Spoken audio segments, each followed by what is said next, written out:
할렐루야. 아멘. 은혜 자리에 잘 나오셨습니다. 이 시간에 우리에게 허락해 주신 하나님의 말씀 우리 함께 교독하겠습니다. 우리 마태복음 6장 9절에서 12절까지의 말씀을 우리 함께 교독하겠습니다. 마태복음 6장 9절에서 12절까지의 말씀입니다. 우리 한 절씩 교독하겠습니다. 그러므로 너희는 이렇게 기도하라. 하늘에 계신 우리 아버지여, 이름이 거룩히 여김을 받으시오며. 뜻이 하늘에서 이룬 것 같이 땅에서도 오늘 우리에게 일용할 양식을 주시옵고, 죄 지은 자를 이 죄를 사하여 주시옵소서. 아멘, 아멘. 우리 앞뒤 좌우 이렇게 인사하겠습니다. 오늘도 은혜의 주인공 되시기를 축복합니다. 은혜의 주인공 되시기를 축복합니다. 감사합니다. 이 기도의 자리에 잘 나오셨습니다. 오늘 우리가 살펴볼 예수님이 가르쳐 주신 기도는 바로 우리가 우리에게 죄 지은 자를 사하여 준 것 같이 우리 죄를 사하여 주시옵고 라는 기도의 내용입니다. 이 기도의 내용은 주기도문의 5번째로 해당하는 기도 내용인데요. 주기도문의 가장 중요한 기도이기도 하면서 가장 논란이 많은 그런 기도의 내용이기도 합니다. 여러분, 왜 이 기도 내용이 논란이 될까요? 그 이유는 이 기도 내용이 지금 이 시대에 합당하지 않다고 생각하는 이들이 있기 때문에 그렇습니다. 무엇이 합당하지 않다고 생각을 할까요? 이 기도의 내용을 부정하는 이들을 세 부류로 나누어 보면 다음과 같습니다. 첫 번째는 예수를 믿는 그 순간 죄사함을 받아 이미 믿음으로 의롭다함을 입었기 때문에 이 기도는 더 이상 필요 없다라고 주장하는 사람들입니다. 여러분, 이 주장에 대해서 어떻게 생각하시나요? 여러분은 예수 믿는 그 순간 죄사함을 받아 이미 믿음으로 의롭다함을 얻었기 때문에 더 이상 회개의 기도가 필요 없다라는 이 주장에 여러분도 동의를 하십니까? 우리가 예수를 믿고 그 순간 죄사함을 받아 의롭다함을 입는 것은 사실이지요. 성경이 그렇게 말씀하고 있습니다. 부인할 수 없는 사실입니다. 그런데 여러분, 그렇다고 해서 우리가 회개의 기도가 더 이상 필요하지 않다라는 주장은 정말 잘못된 것입니다. 이렇게 생각하는 이유는 바로 우리의 죄를 사하여 주옵소서라는 이 기도의 내용의 의미를 분명히 알지 못하고 있기 때문에 그렇습니다. 여러분, 우리가 우리의 죄를 사하여 달라라는 이 기도에서 우리가 간과해서는 안 되는 중요한 내용이 있습니다. 여러분, 그것이 무엇일까요? 먼저 죄란 본래 부채들, 빚들이라는 의미를 담고 있습니다. 복수로 기록이 되어 있어요. 그래서 오늘 우리가 함께 살펴볼 이 기도, 우리가 우리에게 죄들을, 빚들을 지은 자에게 사하여 준 것 같이 우리의 죄들을, 빚들을 사하여 주옵시고 라고 우리가 해석할 수도 있습니다. 그런데 여기서 주목해야 될 것은 이 기도는 우리의 근본적인 죄의 문제를 다루고 있는 것이 아니라 우리의 생활 속에서 날마다 일어날 수 있는 일상의 범죄의 문제를 다루고 있다는 사실을 우리는 반드시 기억해야 됩니다. 어떤 문제를 다루고 있다고요? 근본적인 죄가 아니라 우리 일상에서 범할 수 있는 그 죄들을 다루고 있다라는 것입니다. 이것을 잘 말씀해 주는 말씀이 바로 요한복음 13장 말씀이지요. 여러분, 요한복음 13장 말씀 어떤 이야기가 있을까요? 여러분, 혹시 예수님이 허리를 굽혀 제자들의 발을 씻겨준 사건을 여러분 기억하십니까? 제자들의 발을 씻어줄 때에 예수님이 베드로와 이런 대화를 나누지요. 대화를 나누는 그 상황을 생각해보면 대단히 흥미로운 것을 발견할 수가 있습니다. 그것이 무엇이냐면 예수님이 허리를 굽혀 제자들의 발을 씻겨주고 차례로 씻겨줄 때에 베드로의 차례가 되자 베드로가 예수님께 이렇게 말을 합니다. 주여, 주께서 내 발을 씻으시나이까? 그때 예수님이 무엇을 말씀합니까? 내가 너를 씻어주지 아니하면 내가 나와 상관이 없느니라 라고 8절 말씀에서 이렇게 말씀을 하시죠. 우리는 압니다. 성경에서 씻는다 라는 이 단어가 어떠한 의미인지를 잘 알고 있습니다. 주께서 이 땅에 오신 분명한 목적이 무엇입니까? 근본적인 죄의 문제를 해결해 주시려 오셨고 그 근본적인 죄를 해결해 주시기 위해서 예수 그리스도의 보혈로 통하여 우리의 죄의 씻음으로 말미암아 우리가 그 죄의 해결의 은혜를 누리게 된 것이지요. 따라서 죄 씻음을 받지 아니하면 우리는 예수님과 아무런 상관이 없는 것입니다. 베드로는 내가 너와 상관이 없느니라 라는 이 예수의 말씀에 생각을 바꾸어서 이렇게 말을 합니다. 주여, 발만 씻겨주실 것이 아니라 온몸을 씻어 주시옵소서. 이때 예수님이 그 음성을 듣고 10절에서 무엇을 말씀하십니까? 우리 10절 말씀 같이 한번 읽어볼까요? 시작! 이미 목욕한 자는 발밖에 씻을 필요가 없느니라. 예. 여러분 10절 말씀을 잘 보십시오. 10절 말씀에서 예수님은 두 가지 씻음에 대해서 말씀을 하고 있습니다. 첫 번째 씻음은 무엇입니까? 바로 목욕입니다. 두 번째 씻음은요, 발 씻음을 의미하는 것이죠. 주님은 목욕을 되풀이할 필요가 없다라고 말씀을 하고 있습니다. 이는 영적인 의미에서 중생이라는 것에 우리가 적용해 볼 수가 있습니다. 여러분, 우리는 예수님을 믿고 우리는 거듭남의 은혜를 누리게 되지요. 하나님으로부터 의롭다함을 얻으며 이러한 일련의 과정은 예수 그리스도의 십자가의 구속사역에 근거하여서 단 한 번에 영원히 해결되는 죄 씻음을 말하는 것입니다.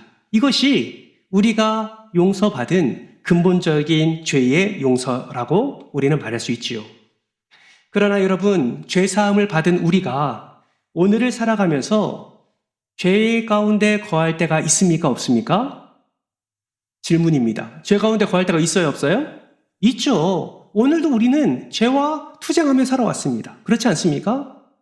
오늘을 살아가면서 죄 짓지 않기를, 말씀에 순종하기를, 그래서 죄에서 벗어나 예수 안에 거하기를 우리가 몸부림치며 때로는 말씀도 읽고 때로는 찬송도 들으며 오늘 하루 우리가 그렇게 살았지 않았습니까? 여러분, 우리의 현실, 우리가 경험한 것은 아무리 우리가 죄사함을 받았음에도 불구하고 우리가 하나님의 자녀가 되었음에도 불구하고 영생을 얻었음에도 불구하고 성령님이 내 안에 살아 계심에도 불구하고 오늘을 살아갈 때 우리는 죄와 계속 투쟁하고 있다라는 것이죠. 여러분, 이것을 요한복음 13장에서 예수님의 씻음, 그 어떤 씻음으로 우리는 비유할 수 있겠습니까? 바로 발 씻음에 비유할 수 있다라는 것입니다. 다시 말해서 비록 목욕은 했지만 하루 종일 걸어 다니다가 저녁에 돌아오면 우리의 발은 어느새 더럽혀져 있다는 것을 발견하게 되지요.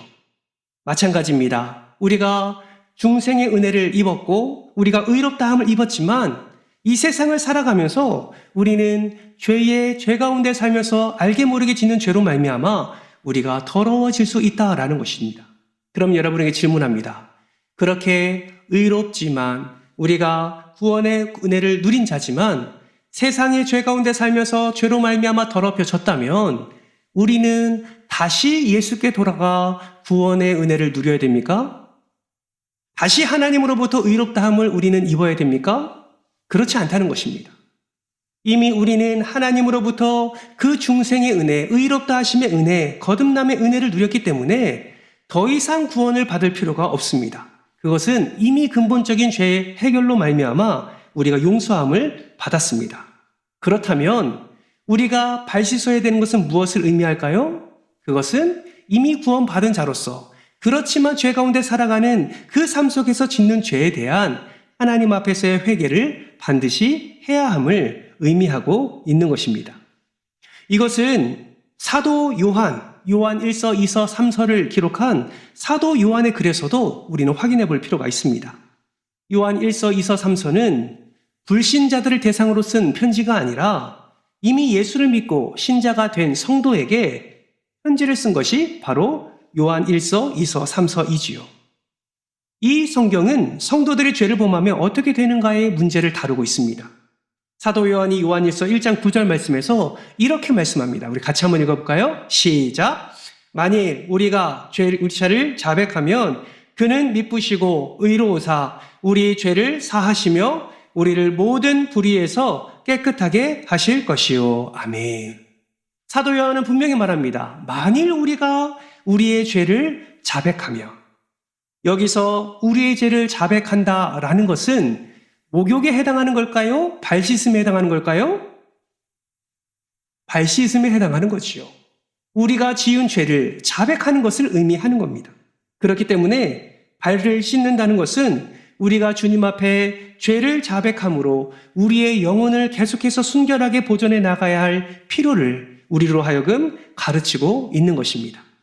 여러분 기억하실 것은 우리가 주기도문을 통하여서 예수 그리스도의 가르치신 이 기도로 하나님께 기도를 하는 것은 하늘에 계신 우리 아버지로 시작하는 이 기도가 하나님의 자녀로서 우리가 고백되어지는 기도라는 사실을 우리는 반드시 기억해야 됩니다.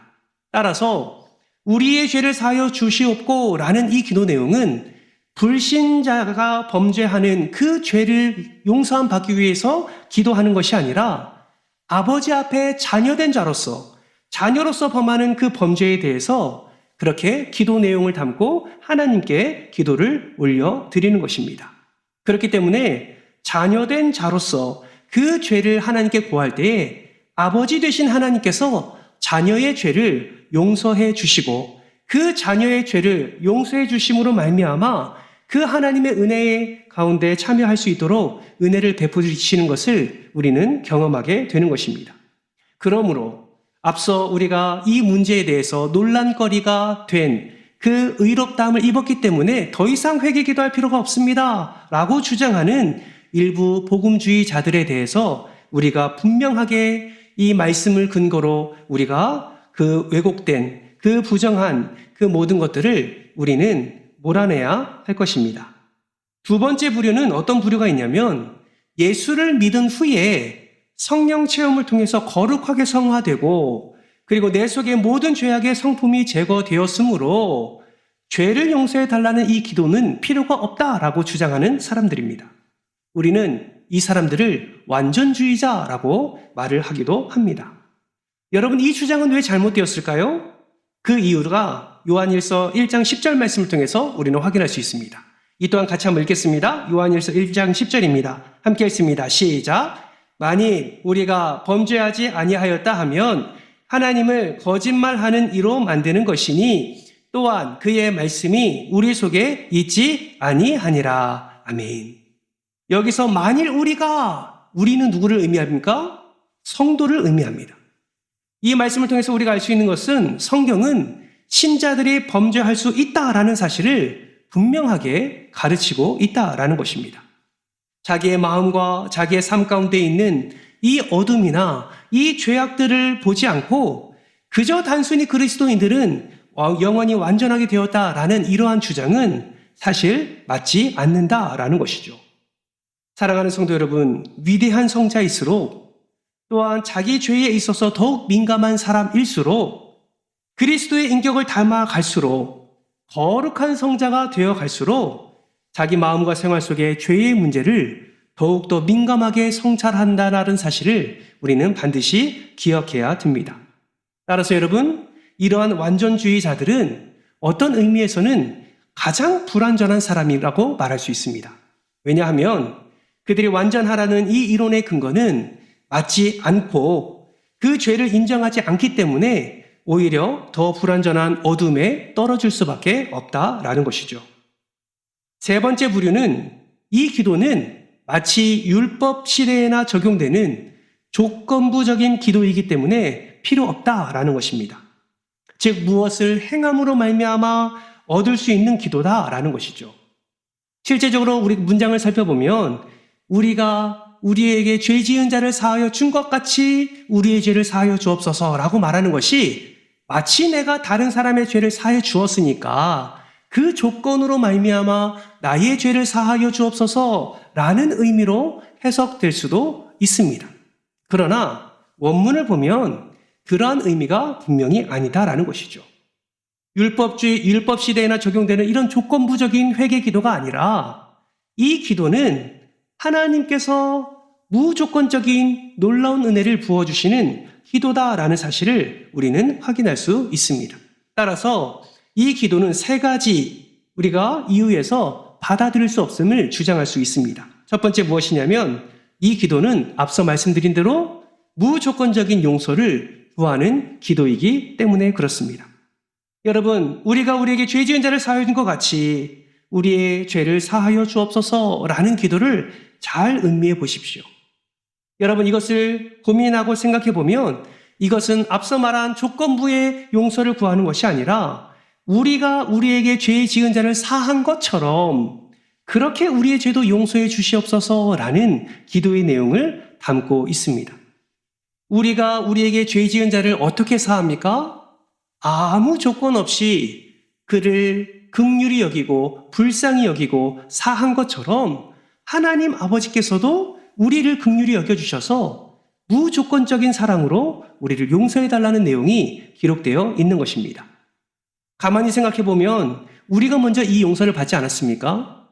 하나님께서 구원의 계획을 세우시고 그 하나님의 아들 독생자를 성육신하여 이 땅에 보내주신 이유는 우리에게 어떤 조건과 우리에게 어떤 행위를 바라고 이 땅에 오신 것이 아니라 무조건적인 그 사랑으로 우리를 감싸주시고 보혈의 피로 말미암아 우리를 용서해 주시고 우리에게 구원의 은혜를 허락해 주셨습니다. 이 은혜를 저와 여러분이 누리는 것이죠. 따라서 하나님의 놀라운 사랑으로 우리의 모든 죄가 무조건적인 용서함을 받았기 때문에 우리는 예수 그리스도의 놀라운 사랑으로 말미암아 나에게 죄를 범한 자들에게도 무조건적인 그런 용서함을 나타내 주어야 된다라는 것이죠. 그러한 무조건적인 용서로 죄를 사해 준 것처럼 다시 내 삶에 일어나는 이러한 일상의 범죄 가운데 하나님의 무조건적인 그 용서를 나에게 허락해 주옵소서라는 기도가 담겨져 있는 것입니다. 사랑하는 성도 여러분, 1만 달란트 빚진 자가 아무 조건 없이 탕감받았는데 길을 가다가 300데나리온 빚진 자에게 갚으라라고 말하는 것은 그리스도인의 참 모습이 아니다라는 것입니다. 따라서 이 기도는 무엇을 의미합니까? 내가 다른 사람에게 빚을 탕감해 주었기 때문에 내 죄를 용서해달라는 것이 아니라 아무 조건 없이 용서한 것처럼 일상에서의 범한 죄를 주께서 완전한 사랑으로 완전한 은혜로 용서해달라는 기도의 내용입니다. 그러므로 율법주의 시대에나 조건부적인 그런 회개 기도가 아니라 하나님의 무조건적인 그 은혜를 사모하고 나아가는 기도이기 때문에 그 주장은 잘못된 것임을 우리는 말할 수 있는 것입니다. 두 번째는 이 기도는 예수 그리스도의 완전한 용서를 전제로 하고 있기 때문에 그렇습니다. 율법주의적인 기도다, 조건적인 기도다라고 주장하는 사람들의 또 하나의 논거는 무엇이냐면 이러한 기도 내용에 예수님의 이름으로 용서를 구한 기록이 없다라고 주장한다라는 것입니다. 다시 말하면 예수 그리스도의 이름이 우리가 지금 살펴보고 있는 이 기도문에 적혀 있지 않다. 그렇기 때문에 이것은 잘못된 기도 내용이다라고 말하는 이들도 있다라는 것이죠. 사랑하는 성도 여러분, 여러분에게 질문합니다. 탕자 아들을 받아준 아버지의 그 사랑, 여러분 아버지의 그 사랑을 여러분은 어떤 사랑이라고 여러분 기억하고 계십니까? 둘째 탕자를 받아들입니다. 상거가 먼데 아들이 오는 것을 항상 기다립니다. 멀리서 오는 아들을 먼저 바라봅니다. 달려갑니다. 그 아들을 안아줍니다. 그 아들을 품에 안고 용서합니다. 그리고 그 아들, 그 실패하고 그 좌절하고 그렇게 비참한 그 아들을 데려다가 옷을 갈아입히고 가락지를 끼우고 소를 잡으며 그 아들이 그 하인에서 그 종에서 아들의 신분으로 다시 회복시키는 그 아버지의 사랑. 여러분 그 아버지의 사랑을 여러분은 어떤 사랑으로 지금 기억하고 계십니까? 그 사랑이 바로 하나님 아버지의 사랑이다라고 우리는 기억하지요. 그 사랑이 바로 예수 그리스도의 사랑임을 우리는 기억하고 있습니다. 여러분 탕자의 이야기에 예수 그리스도의 이름이 있습니까? 없습니다. 그럼에도 불구하고 우리는 그것을 왜 예수 그리스도의 사랑이요 하나님의 사랑이라고 우리는 기억합니까? 그곳에 예수님의 이름이 없다 할지라도 성경에 흐르고 있는 가장 중요한 핵심 중의 핵심이 그 예수 그리스도의 사랑으로 회복시키고 살리시고 구원하시는 놀라운 그 흐름이 성경 곳곳에 흘러가고 있기 때문에 그렇습니다. 그렇기 때문에 우리는 예수 그리스도의 이름이 없다 할지라도 회개나 온전한 사랑과 회복과 구원의 은혜가 있는 구절이라면 우리는 그것을 바라볼 때마다 우리는 예수 그리스도의 은혜로 말미암아 구원을 얻을 수 있고 그것으로 말미암아 우리는 용서의 은혜를 누린다라는 것을 깨닫게 되는 것이죠. 만약에 율법주의 시대 때나 또 조건부적인 그러한 것으로 이 기도를 부정적으로 여기는 사람들이라면 여러분 그들의 성경 해석은 정말 오류가 있을 수밖에 없다는 것을 우리는 분명히 알 수가 있습니다. 여러분 기억하십시오. 예수 그리스도의 이름이 없다 할지라도 성경에서의 구원과 용서의 은혜를 허락해 주시는 것은 오직 예수 그리스도로 말미암아 이루어진다는 사실을 여러분 기억하시기를 주님의 이름으로 축복합니다. 마지막 세 번째는 하나님의 용서의 은혜는 우리의 행함으로 말미암지 않기 때문에 그렇습니다. 그렇기 때문에 행함을 전제로 하는 그 기도 내용을 주장하는, 그래서 이 기도가 잘못됐다라고 주장하는 그들의 주장은 정말 잘못된 것임을 우리는 알 수가 있습니다. 여러분 구약시대에 양을 죽이고 염소를 죽여 그 하나님의 제단 앞에 나아가 그 용서를 구한 것은 장차 이 땅에 오실 예수 그리스도가 그들의 죄를 감당하시고 피 흘려 죽으심으로 말미암아 그들의 죄가 용서받을 것을 예표하고 있는 것입니다. 그들이 어떠한 행위로 나아갔기 때문에 용서를 하는 것이 아니라 그것을 통해서 역사하실 온전한 하나님의 사랑, 예수 그리스도의 그 용서를 우리는 깨닫게 된다라는 것이죠.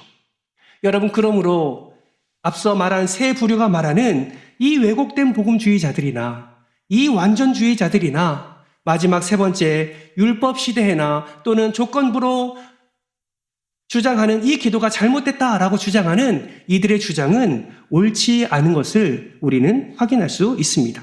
그렇다면 여러분 본격적으로 우리가 우리에게 죄 지은 자를 사하여 준 것 같이 우리의 죄를 사하여 주옵시고 라는 이 말은 무엇을 강조하고 있는 것일까요? 여러분 기억하십시오. 성경은 우리에게 여전히 용서의 필요성을 강조하고 있습니다. 이 기도를 통해서 하나님께 용서를 구함과 동시에 또한 우리를 통해서 우리에게 죄 지은 자에게 용서를 해야 하는 이 용서의 필요성을 강조하고 있는 것입니다. 특별히 이 기도는 오늘날 우리에게 일용할 양식을 주시옵고라는 기도와 연결되어 있지요. 마치 인간에게 일용할 양식이 필요하듯 영적으로는 용서의 은혜가 있어야 살 수 있음을 우리로 하여금 깨닫게 하는 것입니다. 어떤 의미에서는 영적인 존재인 인간에게 떡보다 용서가 훨씬 더 중요하다라는 의미를 우리에게 주는지 모릅니다. 왜냐하면 아무리 떡이 많다 할지라도 용서가 없는 그 삶은 축복이 아니기 때문에 그렇습니다. 마치 용서받지 못한 죄인이 감옥에서 아무리 많은 떡을 먹는다 할지라도 조금도 위로가 되지 않는 것처럼 단지 감옥에서 해방되는 용서와 자유만이 그 어떤 떡보다 기대하게 되는 것처럼 마치 영적인 우리는 그 용서함을 반드시 누리며 그 용서함을 흘려보내는 삶을 살아야 될 것을 오늘 이 기도의 내용을 통해서 우리로 하여금 깨닫게 해주고 있는 것입니다. 그렇다면 구체적으로 이 기도를 통해서 우리 주님은 우리로 하여금 무엇을 깨닫기를 원하실까요? 우리 첫 번째, 우리 같이 한번 읽어볼까요? 화면을 보면서 읽습니다. 시작! 우리는 하나님 앞에서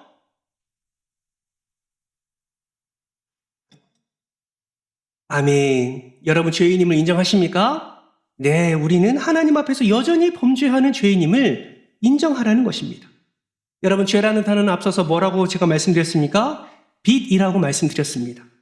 우리는 모두 마땅히 갚아야 할 빚을 지고 사는 사람들입니다. 어떤 빚입니까? 하나님 앞에서 우리가 해야 할 것, 우리가 감당해야 될 것, 우리가 무엇인가를 해야 되는데 갚지 못하고 있는 것, 이것을 우리는 죄라고 말할 수 있습니다. 이러한 죄에 대해서 사도 야고보는 야고보서 4장 17절 말씀에서 이렇게 말씀합니다. 우리 말씀을 같이 한번 읽어볼까요? 시작! 그러므로 사람이 선을 행할 줄 알고도 행하지 아니하면 죄니라. 아멘. 여러분 사람이 선을 행할 줄 알고도 행하지 아니하면 죄라고 말하고 있습니다. 사람이 행해야 될 것이 뭐라고요? 선이라고요. 그것을 행하지 아니하면 죄다라고 그렇게 분명하게 말씀하고 있습니다. 우리가 교회를 향해 또 이웃을 향해 또 가족을 향해 자기 자신을 향해 마땅히 해야 할 선이 있습니다. 그것을 성경은 말을 하고 있지요. 그러나 그 마땅히 해야 할 선을 행하지 않는 것 자체가 죄다라고 분명히 말씀하고 있는 것입니다. 내가 하나님 앞에 죄를 범하고 있으면서도 죄가 없다고 말하는 것은 정말 어리석은 것이고 그것만큼 큰 죄가 없는 것입니다. 파스칼은 이 땅에 살고 있는 인간이 두 종류로 나뉘어진다고 했습니다. 첫째는 죄를 범하고도 죄를 범하지 않았다고 생각하는 사람들이고, 두 번째는 죄를 범한 후 자신의 죄를 깨닫는 사람이다 라고 말합니다. 그러면서 이렇게 말합니다. 전자는 희망이 없는 주인이라면 후자는 희망이 있는 죄인이다 라고 말을 했습니다.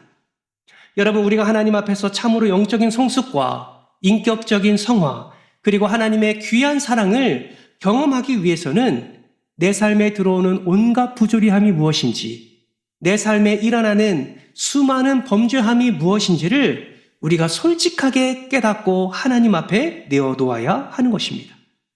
우리는 하나님 앞에 오는 순간 우리의 모든 죄사함을 받았다는 것을 우리가 확실히 믿고, 그럼에도 불구하고 여전히 죄를 짓는 수많은 것들을 우리가 깨달으며 주님 앞에 내려놓아야 한다라는 것입니다.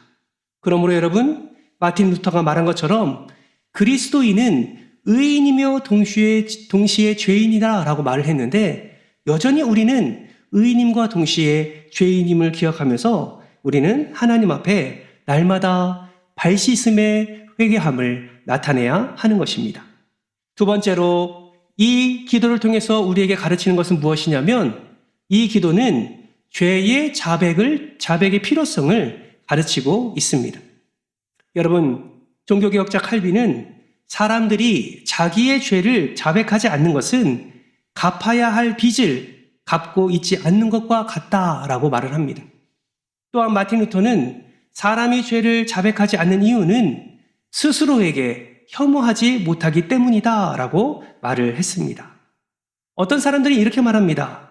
그리스도인들은 죄를 짓고 회개하는 이 반복만 거듭하는 어리석은 자다라고 말을 하기도 합니다. 그러나 여러분, 생각해 보세요. 죄의 자백을 포기하면 어떤 일이 일어날까요?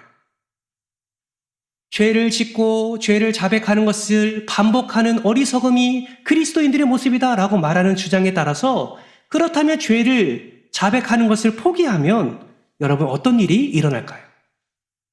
여러분, 죄의 자백을 포기하면 더 큰 범죄 속에 빠지는 길이 될 것임을 우리는 반드시 기억해야 됩니다.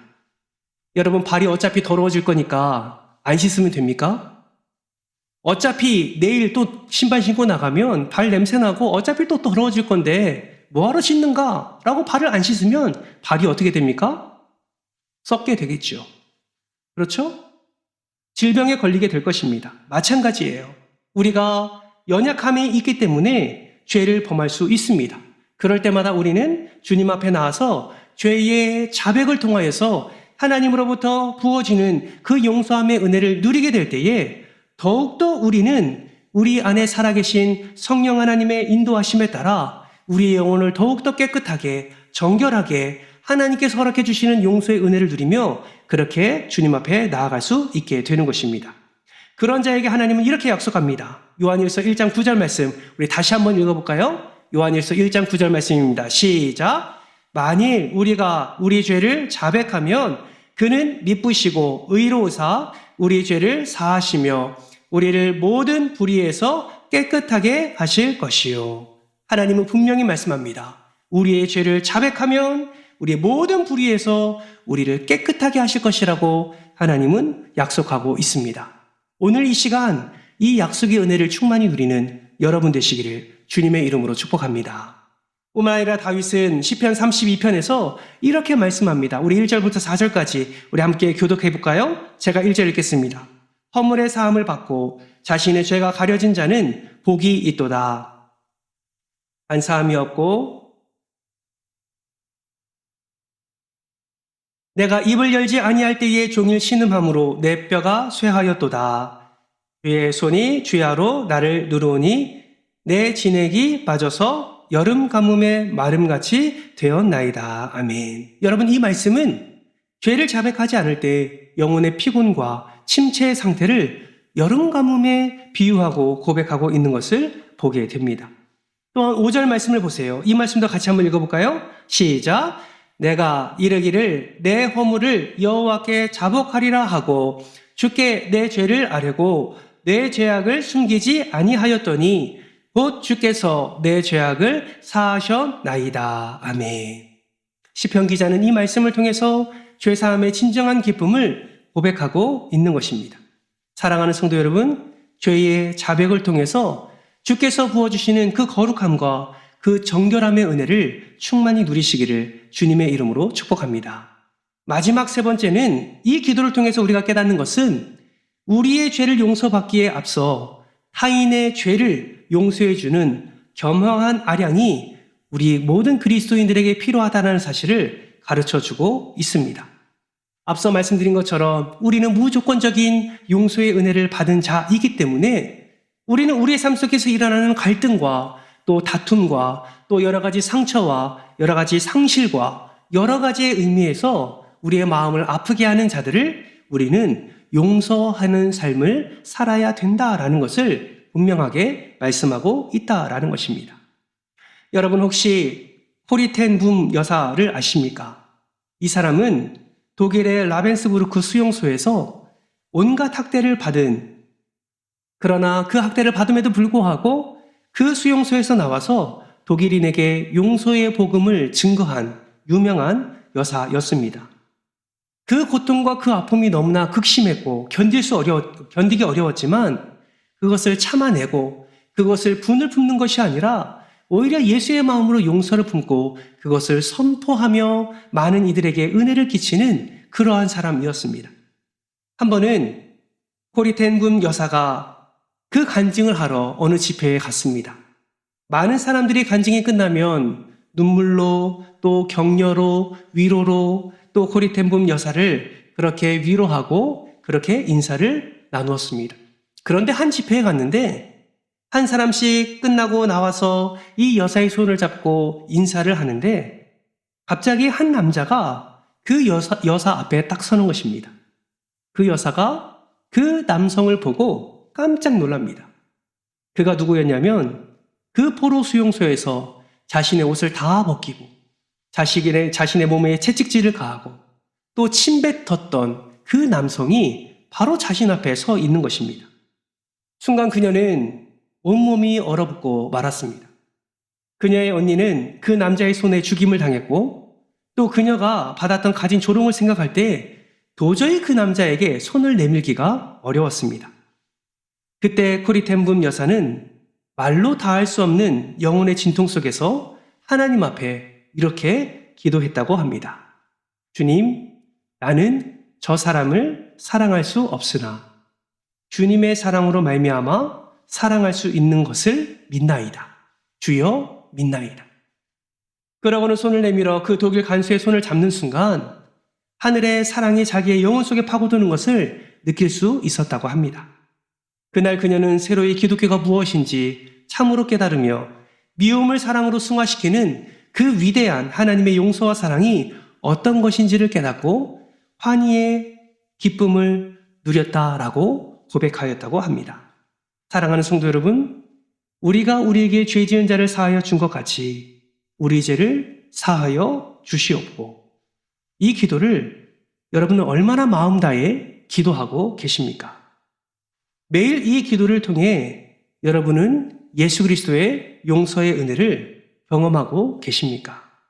정말 바라고 소망하기는 저와 여러분의 일상에서 범할 수 있는 이 죄들이 예수님의 이 용서의 발 씻음을 통해 깨끗해져서 날마다 거룩과 정결함의 은혜를 누리시기를 주님의 이름으로 축복합니다. 뿐만 아니라 예수 그리스도의 보혈의 피로 죄 사함을 받았다고 믿으시고 인정하신다면 이제는 매일의 삶 속에서 조건 없이 여러분에게 죄를 범한 자들에게 예수님의 용서하심으로 용서할 수 있는 저와 여러분 되시기를 주님의 이름으로 축복합니다. 그럴 때 하나님께서 코리 텐 붐 여사처럼 용서하는 자가 되어 사랑과 용서를 통해 더 큰 환희와 더 큰 은혜를 경험케 하실 줄 믿습니다. 이 은혜의 주인공 되시기를 주님의 이름으로 축원합니다.